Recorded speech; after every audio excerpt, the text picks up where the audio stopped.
So the other day, I was scheduled for a birthday appearance for someone's 70th birthday.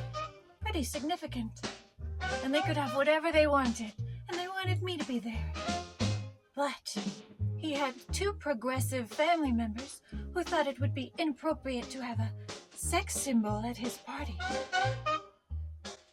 Well, I didn't think it was very progressive to reduce me into being one little thing in one tiny little box. I'm more than just a sex symbol. A symbol's a thing anyway, and who wants to be a thing? Right? But I'm so much more than that, just like everyone else. I thought I would tell you about some of the other things I've done. I used to stick up for different communities that didn't have a voice back then. In the 50s, there was definitely no gay community voice, and I said, no sex is wrong if there's love in it. I also stood up for all the other communities. I was also one of the very first women to start my own production company in Hollywood because I was only getting dumb, blonde, really shallow parts, you know, the way they still write women's parts today. And I wanted something deeper, something more.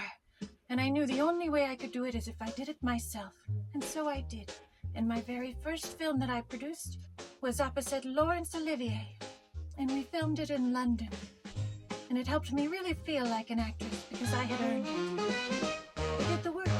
I also stood up against HUAC and spoke in favor of my husband, Arthur Miller. Persecution of anyone is wrong.